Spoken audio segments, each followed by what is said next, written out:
Okay.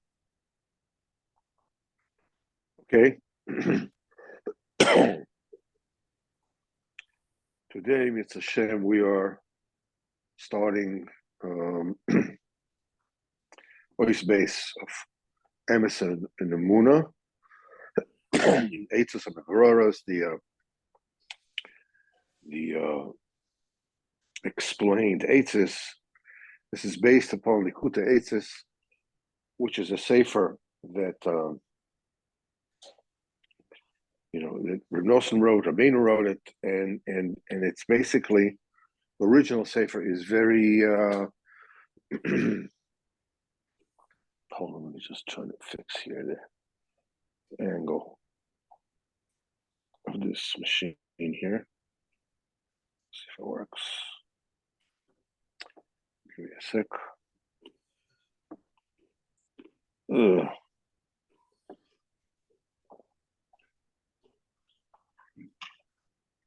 Okay. Does it work that way? Almost. Okay. So the text is as follows: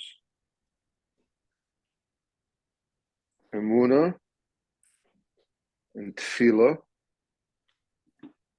and Nisim and miracles and Eretz Yisrael are all one thing. When Tloim Zeh Bazeh, they depend upon one another. This specifically works that well.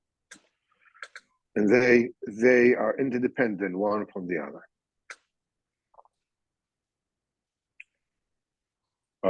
Eretz Yisrael has the extra segula,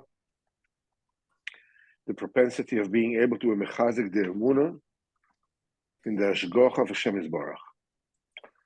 That when people are really longing to be zechet to Emunah in general, and in particular, as we said last week,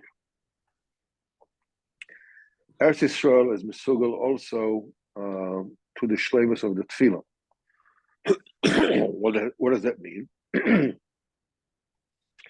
In other words, to feel and to believe and to know clearly that it is forbidden to pray to any creation in the world, only to HaKadosh Baruch Hu alone. And it is said in Likutei Moharan, Chelek Aleph, in Torah Chav Zayin, very beginning. And still, Eretz Yisrael also has the propensity, as the segula, of getting to the heart of a person, Emunah, in miracles. In other words, the supernatural conduct and control of which HaKadosh Baruch Hu runs the world. In other words, when a person needs a favor, any kind of goodness, or a deliverance from any kind of trouble, the Alpi Derech HaTeva, in other words, naturally, it is not possible for him to get this teva or to be delivered from his tzara the way that it happens. If a person believes in miracles, in other words, in supernatural conduct, in other words, the Kodesh Baruch Hu runs everything exactly the way he wants it, and doesn't believe in Hashem, Hashem can deliver you with a miracle, without a miracle, and can bestow upon you a tremendous amount of good and Yeshua and deliverance that you need, even though nature would dictate otherwise. Also says in Likutei Moharan Chelek Aleph in Torah Zayin that Emunah and Tefillah change the nature. In other words, there is a certain default manner. Sorry about that.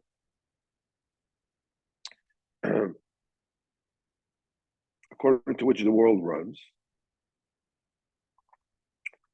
And it's a good subject, obviously, to discuss today. And Emunah and Tefillah change nature. And Bevadai, when you're Zoche to Emunah, B'Shleimus, you can see, by the way, this text.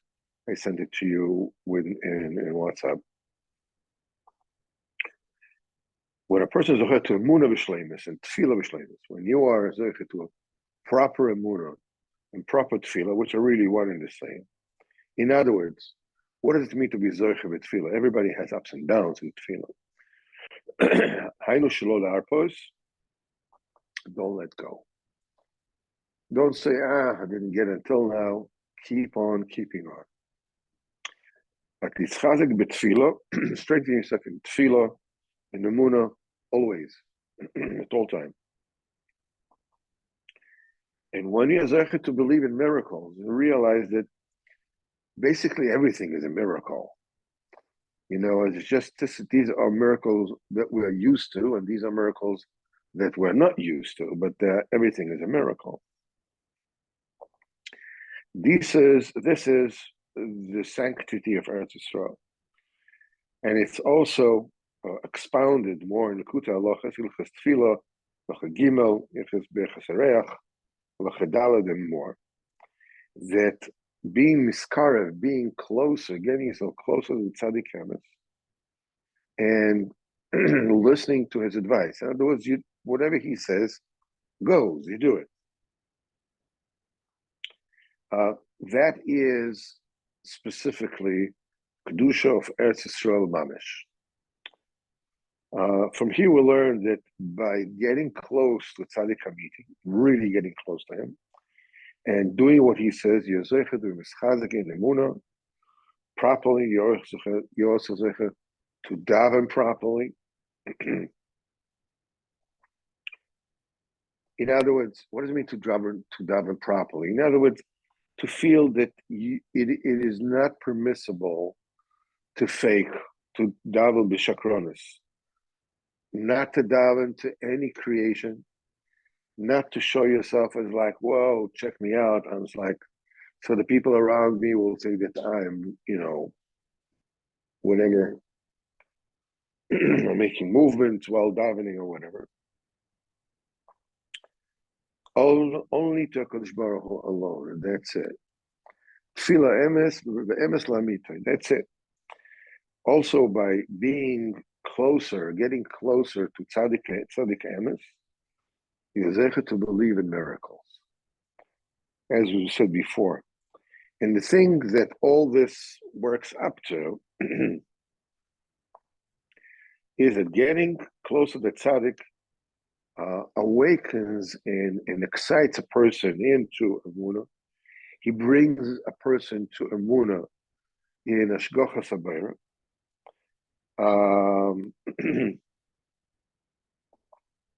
In Hashgacha and Emunah ben Nisan, Tefillah b'Shleimus, as we said before, because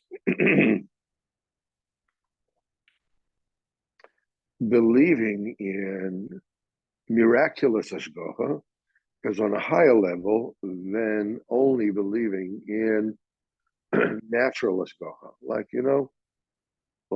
natural Hashgacha is like, wow, you hear people say like, wow, what an Hashgacha, unbelievable.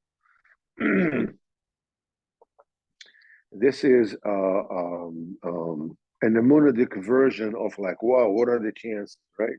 It's a small world. What a thunk it. But nevertheless, even Hashgacha, al pi nature, derech hateva is a madriga. Nevertheless, the Emunah and Hashgacha and Emunah's anisim, believing in miracles, and Tefillah b'Shleimus is a higher Emunah, as we said before. Now, and how do you know if the person that you're getting close to is a tzaddik hamiti? how do you know if he's not somebody that, he can be a tzaddik. Baruch Hashem, Am Yisrael, the many tzaddikim, and all the people here, Baruch Hashem, are also tzaddikim. How do you know this is a tzaddik amiti, this is the tzaddik emes? Is if you don't awaken, you don't become awakened by getting close to him. You don't get Emunah. You don't get tefillah. You don't get Yiras Hashem properly. That's a siman that the person that you're getting close to is not an ish emes. Is not a tzaddik amiti. Is not an ish emes. As it says the Kutav Aran, Chelek Sheni, Siman Ein Beis, and the Torah, that what is the siman of a tzaddik, if it's a true tzaddik or not, we should look for it over there. Okay, let's remove here this pen and let people get in, show their faces, and ask whatever's on their mind. So, what comes to your mind? No. I don't know if it's a question, but Okay. it's a little bit tricky, because we need to daven, and we need to believe, and we need to believe in miracles, but we need to believe it even if we don't see a miracle. The Emunah tells us that when we daven or we pray, that's what it did, what it should do. And even if we got something it looks like it's not what we wanted, that's also that's the belief, that's the Emunah. When you need to get it, that's what it should be. And even if we don't see a miracle and it looks like there isn't a miracle, that's part of the Emunah. And here it sounds like it goes together. You daven, you have Emunah, and there is miracles. So I don't know if it's a real question. Maybe very good question. It's a very good question. Let's try to sort of like sharpen the point that you're trying to make. In other words,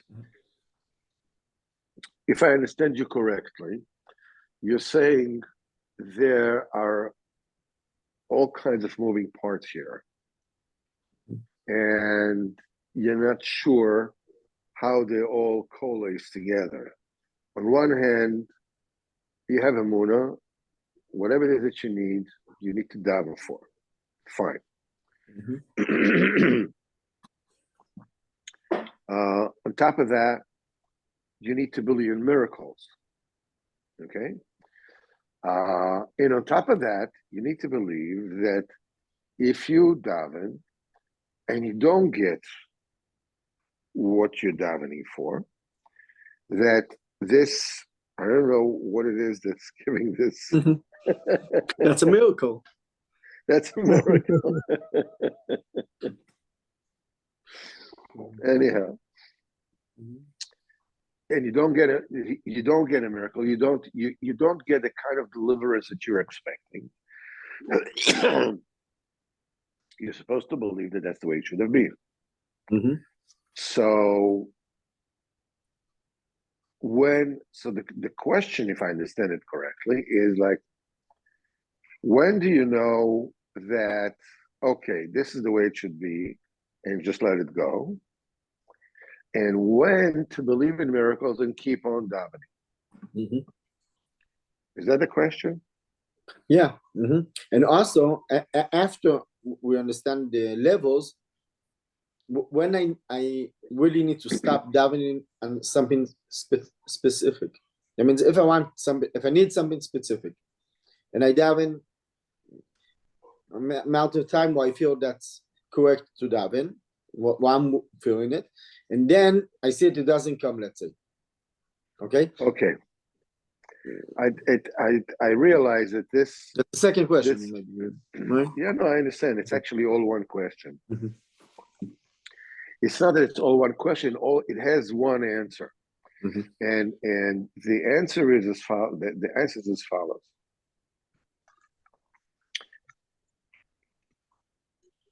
It's a lot simpler than we make it up to be. The thing is that you feel your needs and your look at that. Oh, is it somebody else doing it or am I doing it? I don't know what's the story with that. It's not us. It's not you. No. Okay. All right, let's see if there's any way that we can sort of like. No, it's good. It's good. Okay, Yes, anyhow, you. whatever it is. Yeah. Yeah, our Pinchas superstar. All right. Anyhow. So the answer is you trust the Kodesh Baruch Hu and you daven for whatever it is that you think that you need to daven. And whether what you're davening for is realistic or not doesn't bother you because you believe in miracles. In other words, you believe that the thing that will determine whether things will happen your way or not, it's up to Kodesh Baruch Hu. Kodesh Baruch Hu wants to deliver you, he will deliver you. Bevadai. Now, that said, it means that both things are correct. I need to daven for whatever it is that I need to daven for. And not stop. Now, like somebody is waiting for a shidduch and for some reason it takes a long time coming. Or somebody it doesn't have shlom bayis and it has a long time coming. Or somebody owes money, a lot of money, and he doesn't have the money. Not only he doesn't have the money, but he also doesn't have the nature or the psychological, whatever it is that's necessary to be able to return the money. So it looks like naturally there's no chance for this to ever happen. So if you were to look at things just from Emunah of nature, you would say, okay, listen, I'll daven for it because I need to daven for it, because that's the right thing to do. But somewhere in between, somewhere inside me, it's not reality. I don't really believe that Kadosh Baruch Hu will do anything above nature, to help me out. So that is the Yetzer Hara in this particular thing.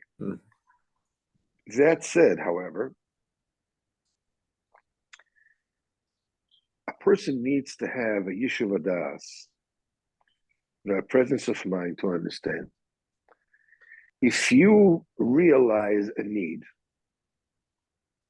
you realize that you need to have parnasa, you realize you need to have shlom bayis, you realize you need to have health, you need to pay debts, you need to get married, whatever it is that you realize that you need to have, you daven for it. But the way that you daven for it, that's a crucial element. There are two aspects to that. First, balloon. Two aspects. Nice. First, you keep on keeping on. In other words, you daven b'derech shel tachanunim. You ask, you beg HaKadosh Baruch Hu. You don't try to blackmail HaKadosh Baruch Hu. You don't try to make a deal with HaKadosh Baruch Hu. If you give me this, then I will never, or I always will, or blah, blah, blah. Nothing like that. You just beg HaKadosh Baruch Hu, simply, please give me A or B or C or all of the above that we have spoken about. but without quote unquote time to push HaKadosh Baruch Hu into a corner. Mhm. You are allowed and you should cry out because you feel pressed. Yeah. But even when you feel pressed, you don't say like, whoa, Rebbeinu Shalom, excuse me, it's getting late, None of that. None of that. When you speak to him, you can tell him it's getting late. Mhm. I'm not getting any younger. Mhm. I'm forgetting the people I owe money to. I'm children, this, that. I don't know. But that's in the conversation. That's not, you're not giving the Kodesh Baruch Hu, quote unquote, an ultimatum. Mhm. When you cry out to HaKadosh Baruch Hu, that you really need the Yeshua, many times HaKadosh Baruch Hu is simply waiting for you, to come out and cry out to him. Like a child crying to his father. But there's a difference between a child begging his father, to buy him a toy, and a child pestering his parents and throwing a tantrum until the parents actually give in and give him the toy. The main difference is the parents among us people are watching that will be watching this. They all know either from themselves, their own families, or whatever, that in a family you have children. One child is the smart one, and the other child is the pretty one, and the other child is the one that nothing good will ever come out of him, and so forth and so on. All right, and there's many times there is one child that is pestering his parents, is throwing tantrums, and he demands attention in an incessant way. And he gets almost 80-90% of the attention of all the. You will see that kid, when he reaches, let's say that the family decides to go to some kind of family therapy somewhere down the line, this child will say, you never gave me anything. And the parents freak out. We didn't give you anything. We gave you and paid attention to you, 90% of the time, more than any other child. How can you say we never gave anything to you? Or we never cared about, how you felt or whatever it is? The answer is the child is correct. What does it mean he's correct? He never got anything. He always took. He simply held his parents at gunpoint and robbed them of attention, of whatever it is. So 90% of the cases he got what he wanted, but he was never given it. That's why he feels you never gave me anything, or you never give me anything. So that's the difference between throwing a tantrum and insisting on your way, and just asking, like a child asking his father, begging, please, I'm in pain. I want it. I feel like I need it. I don't know what to do without it. Please help me.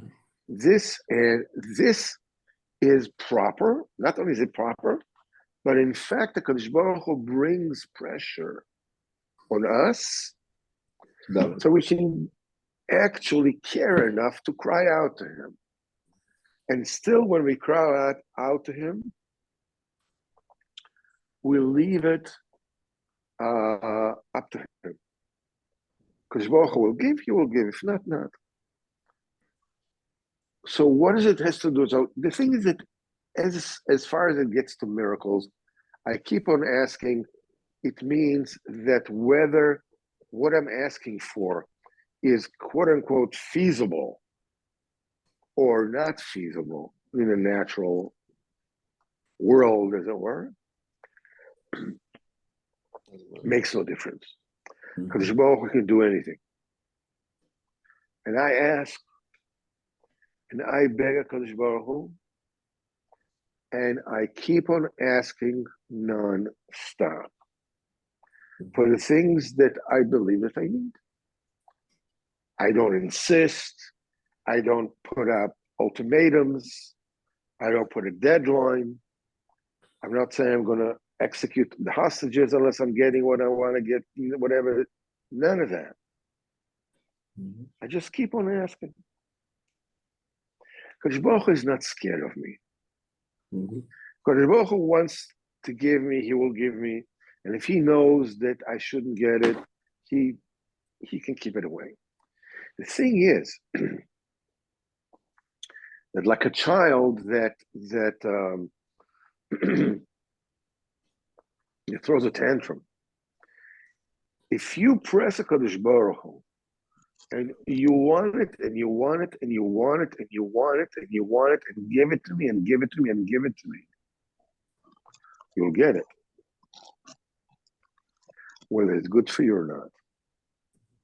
So when you know it's not time to continue. No, it's never a time not to continue. If you know, if in your mind you feel you need it, you keep on asking. You keep on asking. What? Not to press HaKadosh Baruch Hu, not to tell him, if not, I can't. Yeah, that's right. That's right. But keep on davening. Keep on davening. Because Baruch Hu didn't give me until now because he knew that I shouldn't have gotten it until now. And what happens if he doesn't give me in 5 years? So I know that in 5 years I'm also not supposed to get it. What if he absolutely afterwards until 120 years I don't get it? But he didn't forget. This is what. So, but whatever it is, but every tefillah is accepted. You have to understand. We don't understand Cheshbon Shemayim.